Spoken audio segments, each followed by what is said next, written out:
Hi everyone, my name is Austin, and I think I made this point pretty clear back when I did the Star Wars prequel trilogy, but the original Star Wars, Episode 4 New Hope, is my favorite film of all time, really.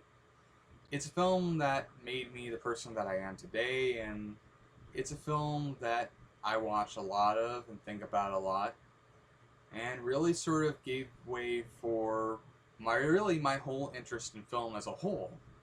And it's a film that really changed a lot of the landscape of filmmaking and really for the future. But it's kind of strange to think that in a post Star Wars world, that the world of science fiction pre Star Wars was kind of a different field. I know this seems hard to believe, but the world of science fiction was very different before Star Wars came onto the big screen in 1977. Prior to that, science fiction was usually defined by films like Metropolis, which released in 1927 and involved a futuristic city, as well as many films during the 1950s that often involved extraterrestrial visitors, whether it be The Day the Earth Stood Still, where the alien Klaatu was a friendly trying to warn the human race of a potential war, or movies like The War of the Worlds and When Worlds Collide, where the alien visitors were about as friendly as Tomura Shigaraki at Woodstock. There was also a lot of films involving dystopias, like Planet of the Apes and Soylent Green. You had stuff such as 20,000 Leagues Under the Sea, which involved underwater exploration on a very futuristic submarine, and of course, there was 2001: A Space Odyssey, which everyone and their mother knows how much of a revolution that film was in terms of visuals, storytelling, and everything that Stanley Kubrick poured into it, which gives you an idea of the science fiction landscape. There was also Star Trek, which involved exploring different planets and encountering various different life forms, which the former concept also took from Forbidden Planet, which involved a crew traveling through space and ending up on a distant planet. Then Star Wars came out, and it was a landmark in every aspect there was.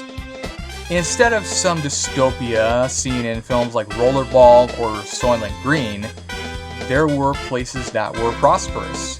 And while there was space travel to different planets with different species of aliens, there was an overarching story of rebellion and a battle between good and evil.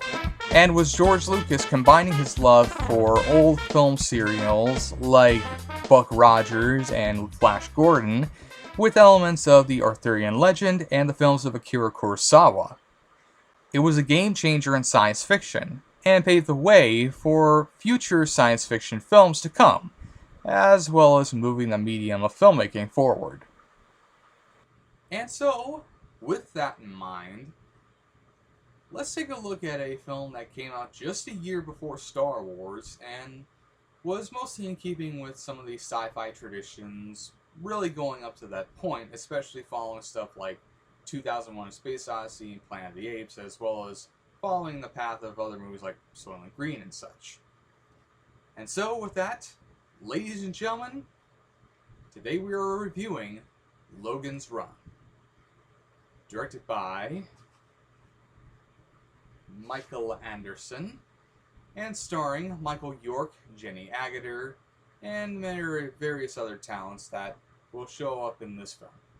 And so, without further ado, let's talk about it.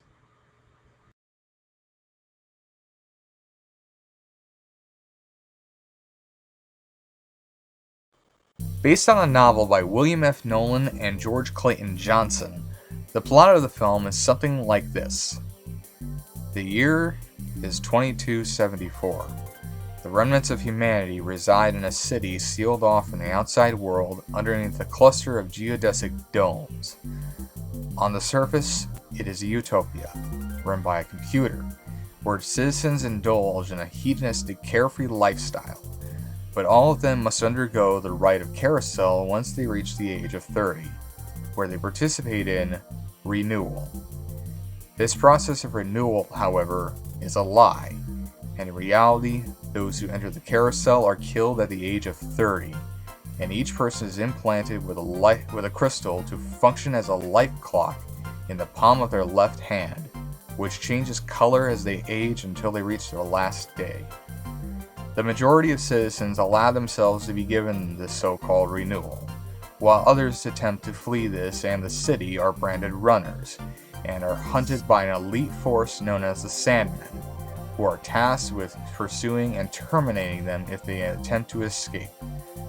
With this in mind, we follow Logan 5, a Sandman who is tasked with locating a place called Sanctuary, where approximately 1,056 runners have been reported missing, and in doing so, his life clock is soon diminished to flashing red, meaning his 4 years went up in seconds, and there ain't no takebacks. All of this soon leads Logan to run, all accompanied by a woman named Jessica 6, for which all of this leads to an adventure that can be only described as... So yeah, I like the plot of this film quite a bit, essentially showcasing a society where everyone lives a pleasure-filled life, but is selected to die at a certain age, which in the book was 21, but was changed to 30. Meaning they even had less time to live.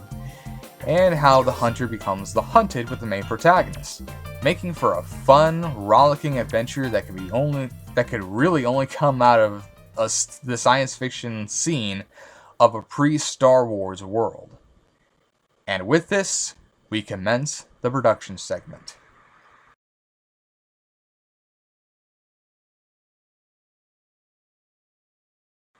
The production for Logan's Run was certainly a rocky road, to put it lightly.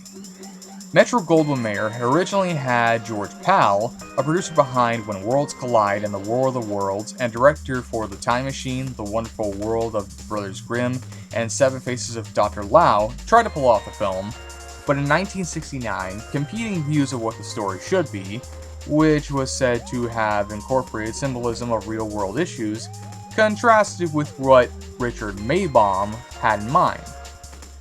If you don't know who Richard Maybaum is, here's one of my favorite lines he probably wrote for a James Bond film. In my business, you prepare for the unexpected. And what business is that? I help people with problems. Problem solver. I'm more of a problem eliminator. Excellent! Anyway, rewriting Maybaum's script would have needed 2 to 3 months worth of work, and the budget would then have to be reassessed based on said rewrites, for which Pal became concerned that he was going to miss out on the wave of sci-fi hits like 2001: A Space Odyssey and Planet of the Apes in 1968. American International Pictures did try to buy Pal's projects, which included Logan's Run for $200,000, but MGM was only willing to let go for $350,000, meaning that was a no-go. And Pal later left to produce Doc Savage, The Man of Bronze, for Warner Brothers in 1975, which also had Michael Anderson as director, funny enough. While we're on the subject of Mr. Anderson, he directed The Dam Busters, Around the World in 80 Days, the Jaws ripoff Orca, a slasher film called Murder by Phone starring the late Richard Chamberlain and John Houseman, and Millennium, a movie where the late Chris Christopherson plays a character named Bill Smith. Yes, not Will Smith, but Bill Smith. Yeah, I know. How strange. Moving from that, Saul David, the producer of Fantastic Voyage, Our Man Flint, and its sequel In Like Flint, soon took on the responsibility of producing Logan's Run, with Stanley R. Greenberg of Soylent Green assigned as a writer for the film, for which he devised the concept of the carousel before exiting the project, after which David Zilla Goodman, a writer for Straw Dogs, Monty Walsh, and Farewell My Lovely, then wrote a new screenplay, raising the age of death from 21 to 30 to allow more actors to play the characters. and thus we move to the casting.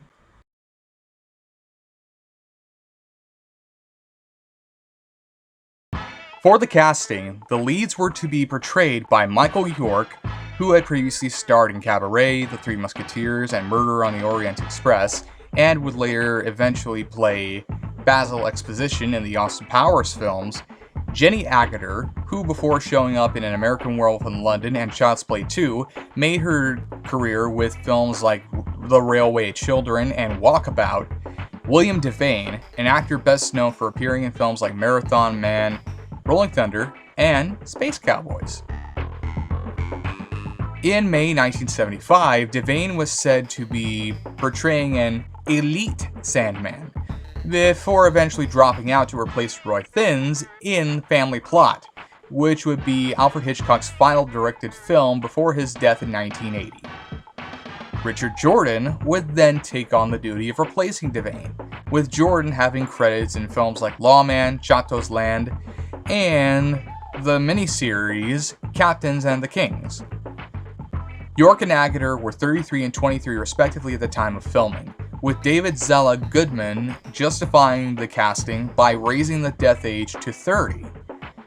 Peter Ustinov was announced to play the last man alive in Washington, D.C. in September 1975, and Farrah Fawcett got prominent billing due to her rising star power despite having a small role in the film, being credited as Farrah Fawcett Majors, as at the time she was married to Lee Majors of the $6 Million Man. And now we move to the filming.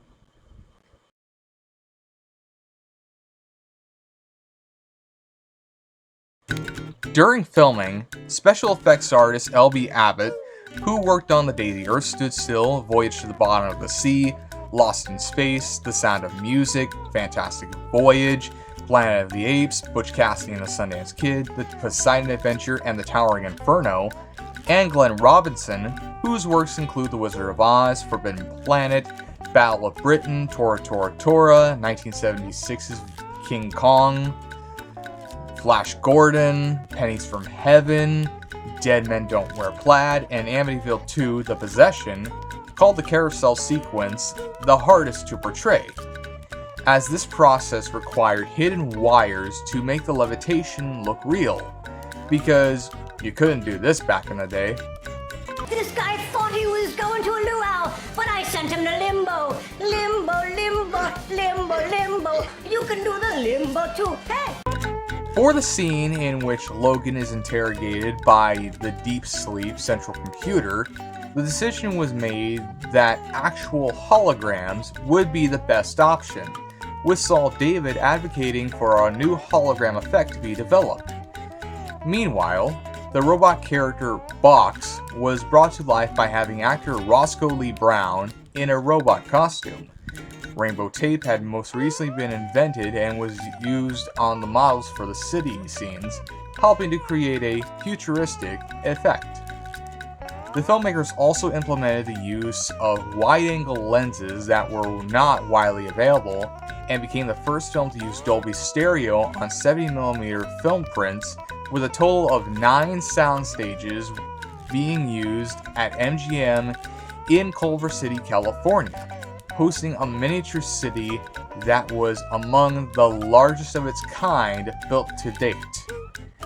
Producers managed to save $3 million by discovering readily available locations in a plentiful amount of buildings based out of Dallas, Texas, including the Apparel Mart at Dallas Market Center, which served as the Great Hall, and was a filming location for the slasher film The Initiation, Oz Restaurant and Nightclub, which was the Love Shop, and Pegasus Place, which was the Sandman headquarters.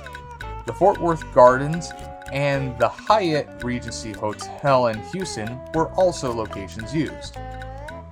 The underground escape scenes, meanwhile, were filmed at the sewage disposal plant in El Segundo, California, a location known by one Fred G. Sanford, and was where the music video for Blink-182's song First Date takes place in 1974, even though in reality it was filmed in British Columbia. And now we discuss the post-production facts.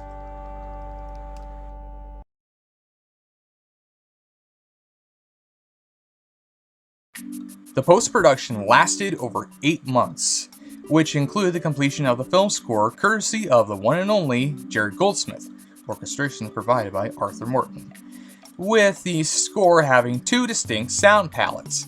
Inside the city, abstract electronic sounds. Outside the city, break out the orchestra, boys! Portions of the score were first released in 1976 through MGM Records on LP, while a more expansive and remixed version was released on CD in January 2002 through the magazine Film Score Monthly. The film was also previewed with test audiences leading up to the release, with some parts being trimmed or edited because of this. One example is a longer version of the scene with Box in the ice cave, as he had Logan and Jessica pose for his ice sculpture, which, on top of being cut out for runtime reasons, involved extensive nudity. And because the PG-13 rating wasn't in effect yet, they had to remove it in order to ensure a PG rating. There was also a scene where Francis hunts down a runner by himself at the beginning of the film, which was deleted from it, while others were truncated, such as a cat fight between Jessica and Holly 13.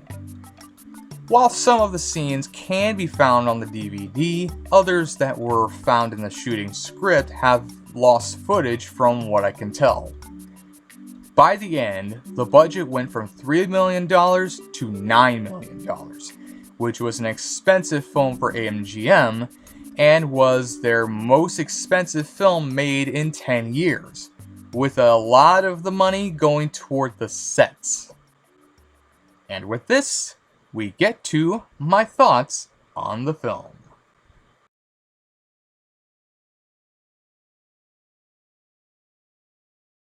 Logan's Run is fantastic, and a film that really shows just how magical 1970s science fiction was at that point, especially in a pre-Star Wars world. It's a film that I think about a lot, and when I put it on, this is my reaction.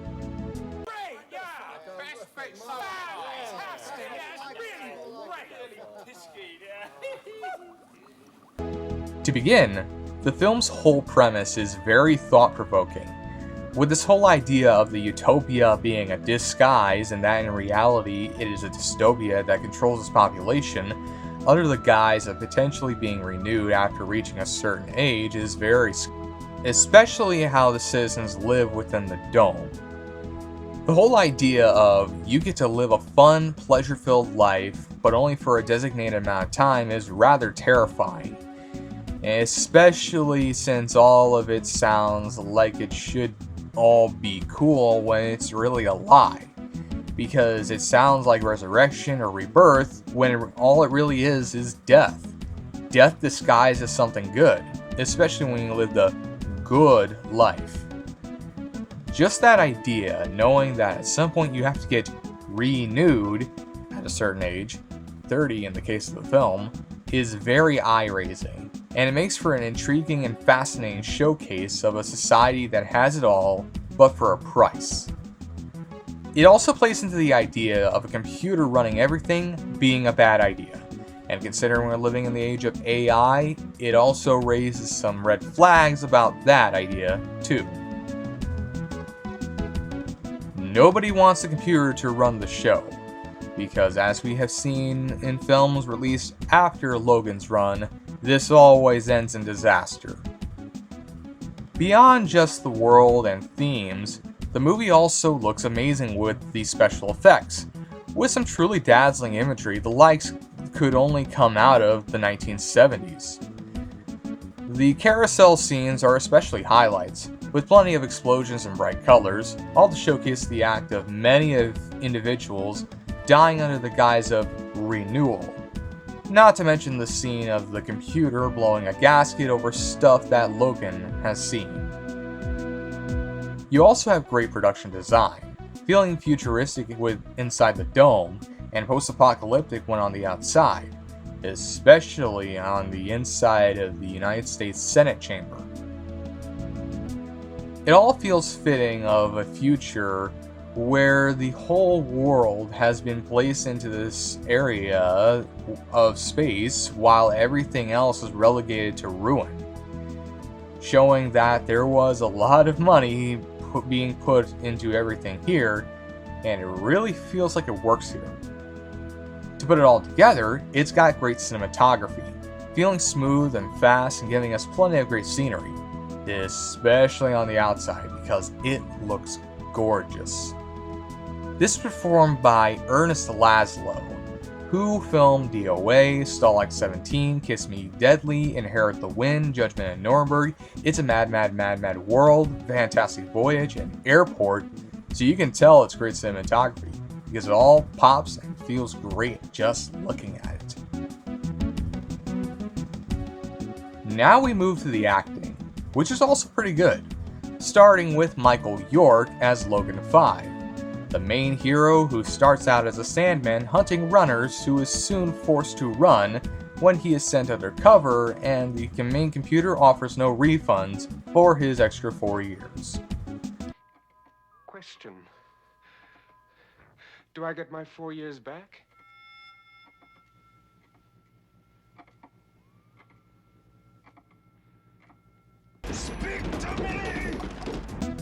York really makes Logan a very compelling protagonist, giving a very commanding performance that captures the character very well, being someone who goes from hunting to, being the hunted, and one who wants to escape this supposed destiny that everyone faces in the city. York is well cast here, and definitely is memorable as Logan, even if I expect him to say this at some point. It is shit, Austin. Then there's also Jenny Agutter as Jessica 6, Logan's love interest who ends up joining him on his quest to find the sanctuary and whatever lies beyond the city. Agutter gives a very classy performance here, and makes Jessica a very memorable character with plenty of charm and wit, and both she and York have great chemistry together, and you do see that. Unlike a lot of the men in the city who view women as objects of pleasure, Logan is genuinely in love with Jessica, with her ankh proving to be useful in one scene of the film. Also between this and American Werewolf in London, these are two films where Jenny Agutter bears it all, albeit without Van Morrison's moon dance in the background, and not too upfront so as not to get an R rating. Then you also had Richard Jordan as Francis 7, Logan's friend turned enemy who hunts any and all runners, and soon hunts Logan when he becomes a runner, kind of like how despite having a friendly partnership lasting a long time, Commander Cody ultimately attacks Obi-Wan following Order 66's commencement. Yeah, talk about dark. While I awkwardly glossed over Richard Jordan during my review for The Fugitive, my mouth was trying to unnaturally force out words without thinking, there is something to be said about Mr. Jordan's acting talent, as whether he was Duncan Idaho in David Lynch's Dune, Jeffrey Pelt in The Hunt for Red October, or Louis Armistead in The Gettysburg, the dude made the most of anything he was in, and Logan's Run is no exception. Jordan is great as Francis, starting out all fun and jovial at first when hanging out with Logan, before turning into the Terminator when Logan is marked for renewal. And throughout, you do see that he doesn't want to kill his friend, but is forced to do so because he's a Sandman, and Sandmen must stop runners at all costs. And when Francis dies at Logan's hands, it's genuinely sad because of how much Logan cared about Francis. Jordan was also one of those who died too soon, and this movie is indicative of that. So RIP, Mr. Jordan. He won't be forgotten anytime soon. You also had Roscoe Lee Brown as Box, the robot in the ice cave who was meant to capture and freeze marine life for food, only for him to freeze any runners who make it to that point. Farrah Fawcett as Holly 13, a blonde assistant to the Doctor played by Michael Anderson Jr., who, yes, is the director's son, who, for as brief as her role is nevertheless memorable, and Peter Ustinov as the old man, the only person located in the ruined Washington, D.C., and as memorable as the appearance is, it is strange to see the man play someone with an American accent when all I hear is this. Enough! I am king! King! King! What an asshole. And to finish it all off, the music is very good in this film, as Jerry Goldsmith really makes it work here, which if there's anyone I love just as much as John Williams, it's Jerry Goldsmith. From the electronic sounds within the interior of the city to the orchestral pieces found on the outside, it feels like a Jerry Goldsmith score, and it sounds fantastic, like a suspenseful roller coaster ride on the verge of hitting the downward drop before picking right back up again in some cases. It fits the tone of the film, and it's also a reminder of why Jerry Goldsmith is one of the biggest legends of the film score world, especially when it comes to the first film based on a classic science fiction TV series that would define the franchise for the future. It's also evidence that Goldsmith had a good year in 1976, between doing Logan's Run and eventually winning an Oscar for his work on The Omen, proving that whether you wanted a creepy horror film or a rollicking sci-fi adventure, he had it covered in spades in 1976. Overall, the score is fantastic, and Logan's Run as a whole is awesome, and one that's worth seeing again and again, proving that pre-Star Wars sci-fi is just as fun as being in a galaxy far, far away.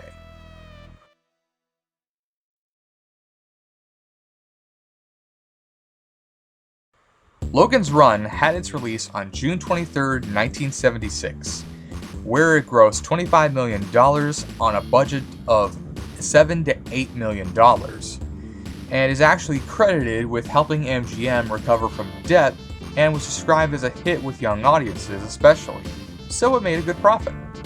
Critically, it received a mixed reception, with Roger Ebert giving it 3 out of 4 stars and Gene Siskel, his other half, giving it a shocking 0 stars, even calling it one of the worst films of the year. It did get Oscar nominations for Best Art Direction and Best Cinematography, and even won a Special Achievement Oscar for its visual effects, tying with King Kong 76, and in 2015, Rolling Stone listed it as 27th among the 50 best sci-fi movies of the 1970s. So it maintained popularity with audiences even if critics were half and half in regards to the film. The film soon led to the creation of a TV series that aired on CBS, which only lasted for 14 episodes before being cancelled due to low ratings. In fact, an adaptation of the book's sequel, Logan's World, was scrapped in favor of said TV show, and there was a comic book from Marvel that was also short-lived, only lasting 7 issues, adapting only the film story and nothing else, even ending on a cliffhanger. Since the mid-90s, there was talk of a possible remake or second adaptation of the novel, with directors like Tron Legacy's Joseph Kosinski, the now disgraced Bryan Singer, and Simon Kinberg at one point being attached, with some people like Christopher McQuarrie, Alex Garland, Peter Craig of The Town, and Ken Levine of BioShock fame being attached to write a script. But since 2021, when Joel Silver, who was a part of the project, left his own company 2 years prior, the project has sat in development hell ever since. Meaning I'm more likely to become a Power Ranger than you will probably ever see the chance of a Logan's Run remake. It's just not happening. But yeah, Logan's Run. It's not too shabby if I do say so myself. And it did pretty well. Logan's Run is awesome. And I highly recommend that you check it out. Whether you decide to pick it up on DVD, this is just the standard DVD that came out like sometime before. This just so happens to be a slipcase that's actually glow in the dark. Not that you could probably notice. But whether you decide to get that on DVD or on Blu-ray, it's a film that definitely is worth your time. It's well acted, it's got great special effects, it's well shot.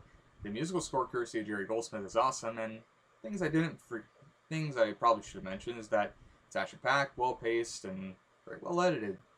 It's overall a very awesome film, and in a pre-Star Wars world, just 1 year before George Lucas redefined the filmmaking genre for the better, excuse me, it's a film that you definitely should check out, because it's a sci-fi film that pre-Star Wars, you pretty much were getting a lot of these types of movies back then, and they were usually pretty good, especially Logan's Run. So yeah, and this concludes my review of Logan's Run. I hope you enjoyed it, found it entertaining, educational, and made you want to seek out this movie because, well, I mean, you get to see Basil Exposition beyond just simply being Mr. Exposition. You get to see him play a full-on hero, and, I mean, for like a brief moment, you can actually see Jenny Agutt's boobs, so, hey, there's something for everybody here. Again, you can really tell they were making the most out of their PG rating right here. It's kind of amazing that in today's culture this would probably rate PG-13. The rating system. Ever-changing in so many ways that even I can't keep track of. Anyway, so with that, I will catch you later. Take care, everybody.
Viper!